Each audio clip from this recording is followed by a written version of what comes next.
Okay, if you're still following along, ring gear bolts showed up today. Oh, wrong way. Just getting them started into the gear. That's why I always stand mine up with the bearing cup on it so I can speed up this process a little bit. Bolts have blue Loctite on them. I think it's like 242 or 243. Don't get too particular there. As long as it's blue, that's what you need. I would not use red Loctite on a ring gear bolt, but I'm sure some people probably do.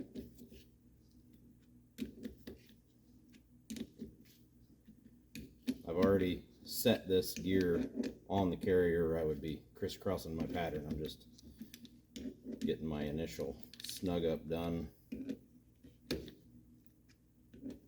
Then I'll show you on the vise spec here how I do it.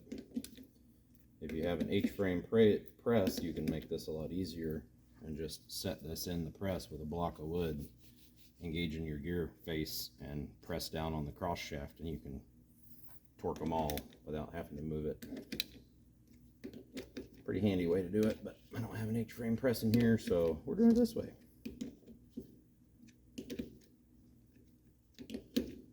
And these go to 55 foot-pounds, I think, based on the ARP book. They're just 8740 ring gear bolts. This is what I do. A couple blocks of wood.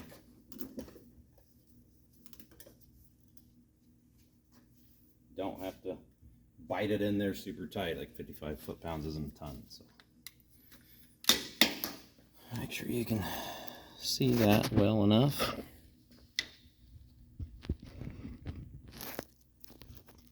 And when you torque them down, you do want to crisscross around the carrier as best you can. So we'll do a couple, and then I'll stop the video and I'll move it and carry on. So, like I said, 55, we're going to go to 25 first, all around. Not 225.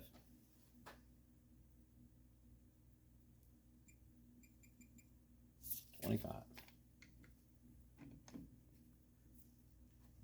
tighter.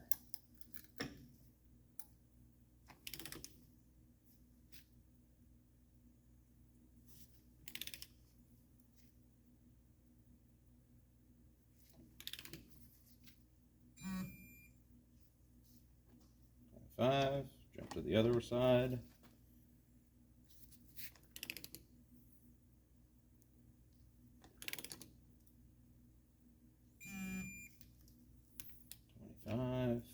Now ideally I would jump straight across, but on this one I'm going to kind of go in a star pattern because I'm not able to get on my bottom 3 bolts. So side to side, jump up here.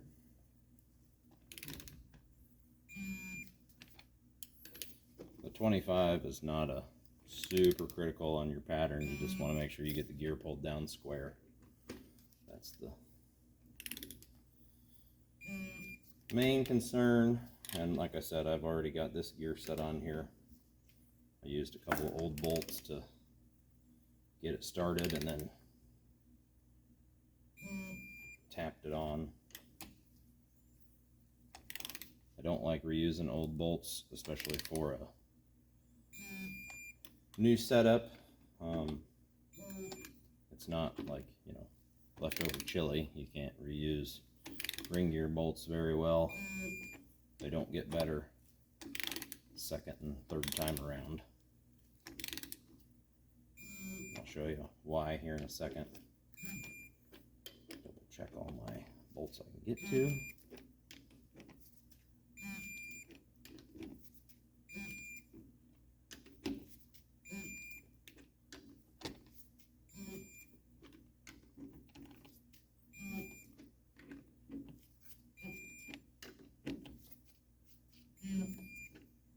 Okay, this is why I don't like to reuse ring gear bolts. Let's see if I can get a good view here. So this is a reused bolt. Well, a bolt I took out that I wouldn't reuse. You can see how much those threads are rolled. That's why you don't reuse them. You'll get a couple that look pretty good when you take one apart. Like that one looks pretty decent. Get the camera to pick it up. There you go. So that one probably could be reused. That was one of the ones I used to square the gear up and pull it onto the little carrier flange. But yeah. That's why I say I don't reuse them. This one is trash. This one, not bad. But they'll both go in the scrap bin. So, these are an ARP 230 3001 10 bolt 12 bolt 8740 3/8 24 bolt. So I will get this out, get these other 3 bolts to 25. I'll grab my paint marker and I will do this over again to 55, and I will mark all my bolts when I get them torqued, and I'll bring you back when I set it in the housing. Okay, so I torqued these 6 bolts in a crisscross pattern. Start here, here, here, here, etc. I do those 3 because I'm going to have 3 down here when I move it into my next position. So I'll move it, put these 3 down, and I'll do the same process on these 6 bolts. Then we'll be ready to put it in the car. And how I mark it is I just take my little paint marker and mark it right to the carrier flange. So then when I'm under the car doing a service, as I roll it around, I can see if any of my ring gear bolts have moved on me. There you go. Pretty simple. So this is going to be kind of hard to see, but I'll do the best I can. So I'm shimming the carrier right now, and I got it a little too tight. Now, if you have a housing spreader, you can wreck a housing if you don't know what you're doing. So caution you there. If you're not using a housing spreader, like I'm not, this is just a little trick you can use if you get one that's a little too tight. So I use either aluminum or brass, and I'll use this hole right here in the carrier where your clutch pack retainer goes. And if you try to do that, you're out of room. But I'm just to the point right now where I can probably pop that carrier out. If I need a little bit more, I need a little bit bigger diameter rod to put under there. And you can't go crazy with it, because if you smash that retainer on your clutch pack, you're taking the rear and back apart. So be careful, don't go crazy with it. You get it up high enough, you can usually get your pry bar in there, just like that, to finish it up. But again, you just have to be careful. Not go crazy with it. Try to keep it straight as it's coming out. And this is probably 10 thou, too tight maybe. So, not a lot, but it's enough that I could tell when I put it in, it wasn't going to work. Okay, now we're free. I will grab this shim stack because it came up with the carrier. My other one will probably fall into the housing, but that's okay.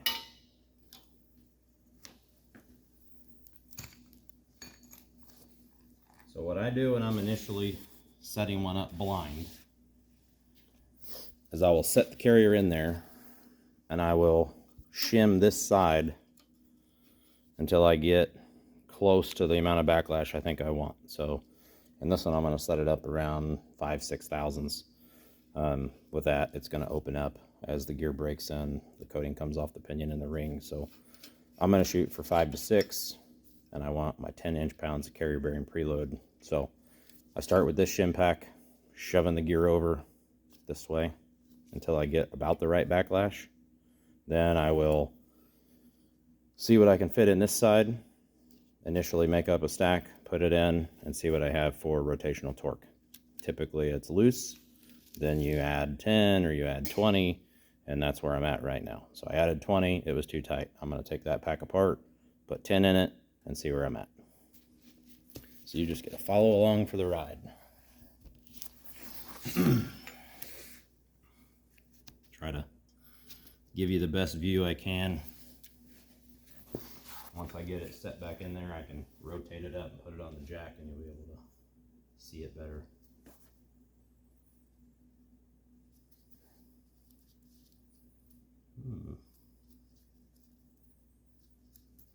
These are interlocking side shims, so you can have your little shim pack in here, and that little raised edge on there, this thing will nest together, so when you drive it in, it doesn't slide apart on you or wrinkle shim or cause you any trouble. So now I need to find a tin. This is probably going to be way thinner than tin, but that's why I said you always buy the packs. So you have a bunch of shims. I have another set of side retainers. All the shims I need, and then some.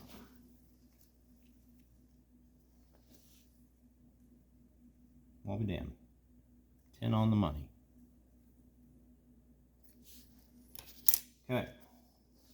10 thou. Put that back in my pile. And I always try to, I know, do the best you can, but I always try to put my thinner shims towards the center of my stack. Looks like this one's just about right. Could probably swap those, but there are probably a couple of tins in there, so we're gonna go with it. Now you always want to check and make sure you don't have any edges rolled up. Yep, feel good. Okay, this is my stack. Got that stack still in there. Setting the carrier end's always kind of tricky. Where you put your hands, try not to drop your races off. You're going to drop some races.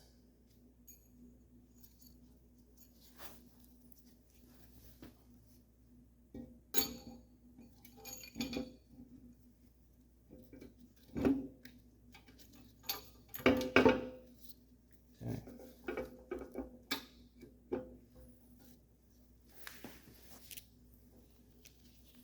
This is what you're looking at. So this is the shim pack I started with. Remember, got it close to where I feel like my backlash is about right. Now this is my other shim pack that I just added the tin to.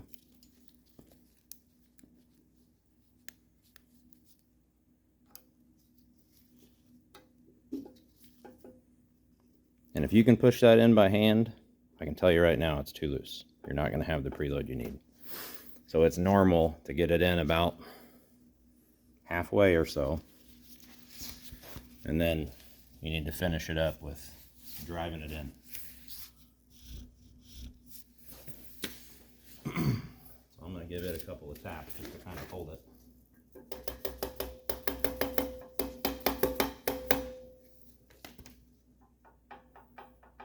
I'm going to show you something.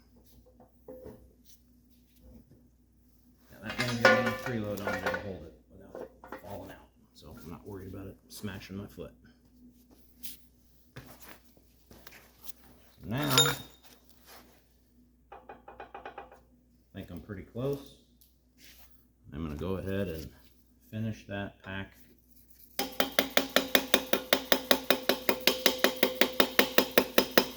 Again, always aluminum or brass, not a steel punch. And you want it all the way in. Now, I'll set the caps on, making sure they're clean underneath, no debris.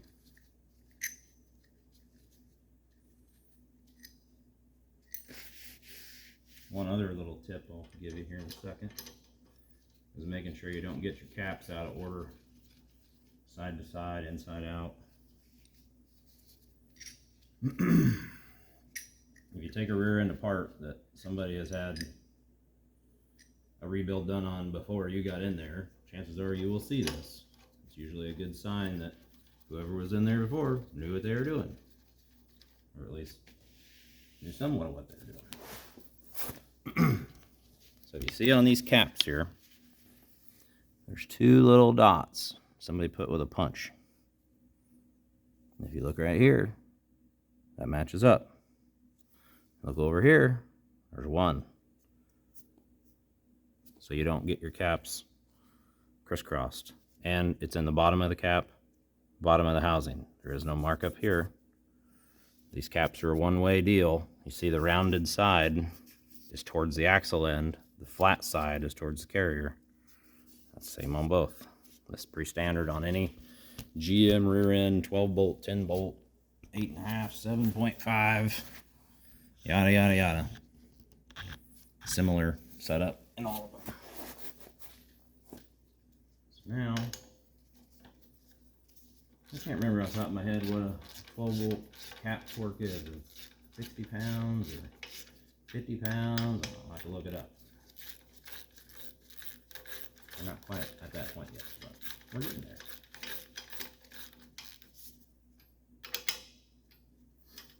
For demonstration purposes, I'll probably just torque them to 50 if I feel like I'm in the ballpark on my.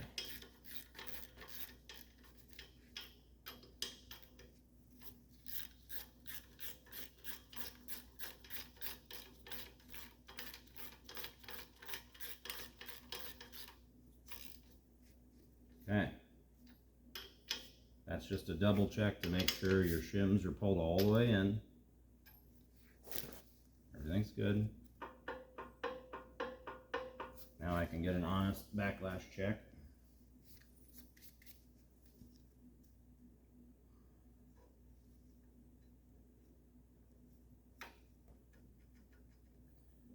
This bad boy where I want him. You always want to be as straight in line with the tooth as you can get. You don't want an angle, because that actually causes cosine error and throws off your measurement. Won't get into that. Topic for another day. And you want to make sure you have room to move your indicator in both directions. You're not bottomed out one way or the other. Okay, so I'm set. I'm on the tooth. Pretty straight. I know it probably looks funky on the camera, but you get the point. Then you will set your dial to 0.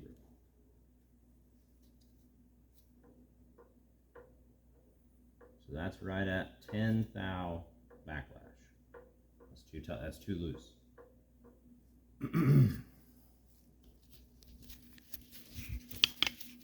So like I said, straight in line with the tooth.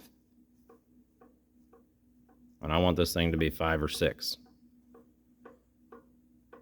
So now if my preload is close, I'll check that in a second, I will add 4 or 5 thou to this side to try and tighten up that lash while leaving this side alone. Does that make sense, I hope? So I chased the carrier over what I initially thought, and when I added shim to this side to get my carrier bearing preload, it shoved the carrier back just a little bit. So now I need to take it back just a hair to get my backlash right, and hopefully I don't have too much preload. Probably not, probably be just about right. So that's where I'm gonna leave it for today. I gotta go to Thanksgiving, but I will add some preload to this pack, or add some more shim to this pack, shove it over, and then if I get my preloads right, everything's good, we'll be ready to torque those caps down 100%, do a final check. As long as all that's good, then I will put the pattern on. I'll put the yellow lead on the ring, and I will show you that. And as long as that checks out, we're good. If it doesn't, we got to start all over and move the pinion. So, okay. It's a lot of fun. It's really not that hard. It just takes some time. Okay, so I lied. I went ahead and put the 5 thou in that pack and put it back together. Ran my caps down, just snugged them up. They're not torqued yet. Just wanted to show you.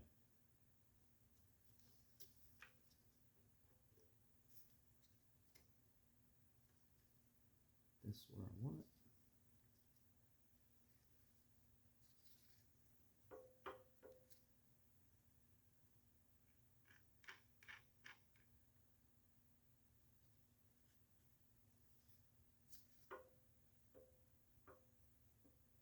7th thou of lash now. I'm going to call 7 good. 5 to 6, 7. This thing's mainly going to be a street car. If I was going to be really racing it hard, like with the Malibu or the Nova, I would tighten it up to probably 4. But 7 on this one is going to be fine.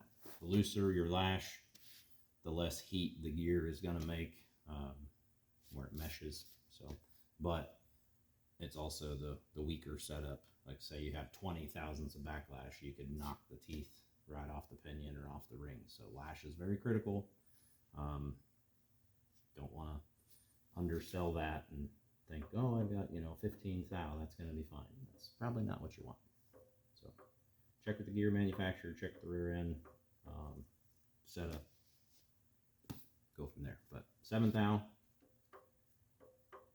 looks good, and now I'm going to show you on the pinion preload or the rotational torque value. We're really close. Might be just a hair over the 10 inch-pounds on the carrier, but it's going to be fine. So I've set this to 30, and as soon as it moves, it breaks. Get it moving, it'll just barely start to move before it clicks. So that's what I'm going to call good. 30 inch-pounds, pinion bearings plus the carrier, no seal. When I take this thing all back apart, I will put the seal in. I'll retorque the pinion to the 225 we landed out originally, and we'll be good. We'll be right back to where we need to be. So the next thing to do is torque the main caps down, and then I will mix up my stuff. And when I bring you back, I'll show you looking at the pattern, and hopefully if the pattern is good, we'll be done. Then I can clean up the housing, buy the axles, and Bob's your uncle, this thing will be going in the car. If the pattern is not good, I'm going to show you that real quick.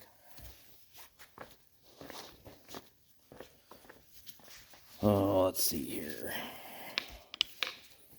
So, pattern class. This is the drive side of your tooth. It's the convex side of the tooth. It's the strong side. And as this thing is going forward, that is where your pinion is driving, pushing the gear down to rotate the wheels forward. So, the best place to put your pattern, or where you want your pattern to be on the drive side, is right in this area right here. You don't want it out here. You don't want it down here off the tooth. You want it right here in this lower third of the tooth. And I'll show you when I do the compound how I load the carrier up so you get a good clean mark. But yeah, you have the toe of the gear, the heel of the gear, and you can see kind of faintly Richmond does a little marking when they run them in, and you can see kind of right there to right there is where they have it set up based on their dimensions, their numbers they give you, and that's right where you want it to be. Because as this thing goes under load, as you hit the throttle, basically this carrier is trying to get shoved out of the back of the housing. The gears oppose one another, a hypoid gear set. So the pinion's trying to go forward and the carrier's trying to go backwards, and that will migrate your pattern up the tooth as they separate. So yeah, it's an exaggerated example, but that's the theory behind how they work and why you set them up the way you do. So that's what we'll shoot for right in there. And I honestly don't check the coast anymore. I used to chase the coast around, backlash. As long as your backlash is good and your drive pattern is good, let the coast be what it is, and you'll be fine. But you got to nail your bearing preloads. That's the most critical piece. And as long as your pinion is in the ballpark, you're set. Okay, I'll bring you back, show you when I do the pattern.